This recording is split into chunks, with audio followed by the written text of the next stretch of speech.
यो देखिरहनु भएको छ जङ्गली हाँगे तरुल। अब यो हाँगे तरुललाई कसरी खनिन्छ र कसरी खन्नुपर्छ सम्पूर्ण हजुरहरूलाई म देखाउँदैछु।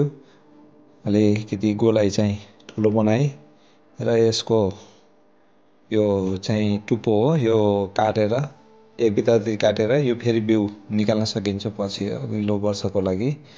र एक वर्ष चाहिँ यसलाई त्यतिकै छोडिदिने पत्कर सोतर हालेर र एक वर्षपछि यो खन्दा चाहिँ यो हाँगे तरुल निलो, यो जङ्गली एकदम मिठो सबभन्दा तरुलको राजा पनि भनिन्छ यसलाई। र यो एकदम औषधि गुणले परिपूर्ण पनि हो यो तरुल। यो राम्ररी फलेमा लगभग 15-20 किलो नै एउटा बोटबाट फल्छ। र यसको नयाँ बिरुवा चाहिँ हामीले यसैकोबाट माथि लहरामा गाँठाहरू फल्छ। त्यही गाँठाहरू विभिन्न जातका तरुलहरू हुने गर्छन्। सिमल तरुल, हात्तीपाइले तरुल जस्तै यो चाहिँ निलो जङ्गली तरुल हो। यसको रङ बैजनी र खाँदा अलि मिठो हुन्छ। र कुनै कुनै तरुल जङ्गली तरुल चाहिँ विषादी पनि हुने गर्छ भन्छन् र त्यस कारण अलि राम्ररी उमालेर खाँदा राम्रो हुन्छ। तर यो चाहिँ देख्नु भएको मैले आफ्नै बारीमा लगाएको तरुल हो निलो हाँगे तरुल। यो चाहिँ वर्षौँदेखि लगाउँदै र खाँदै आइरहेका छौँ।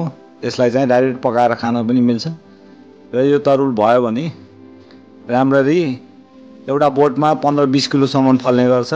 र यसको चाहिँ हाँगा हुन्छ र यो बैजनी कलर निलो रङको हुन्छ खाँदा, र अरू तरुलभन्दा बेग्लै रङको हुने गर्छ। र अहिले पछि म खनिसकेपछि हजुरहरूलाई पुरा भिडियो देखाउने छु र कति फल्ने छ र त्यो पनि म हजुरलाई देखाउँछु। यसको माथिको चाहिँ अब बिरुवा निकाल्ने तरिका चाहिँ 5-7 फिट गहिरो खाल्डो खनेर मल पत्करहरू हालेर यसलाई चाहिँ एक वर्ष बिराएर खन्दा एकदम राम्रो फल्ने हुन्छ।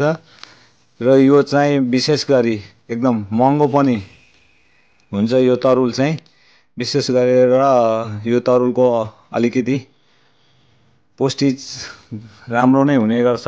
र यसलाई हामीले जोगाएर राख्नुपर्छ। यो जङ्गली तरुल हो निलो बैजनी रङको।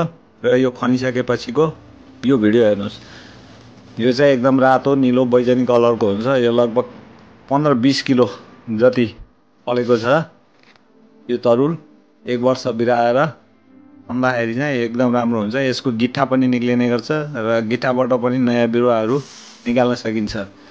त्यो चाहिँ एकदम राम्रो र मिठो, जति पकाउँदा पनि नटुक्रिने हुन्छ।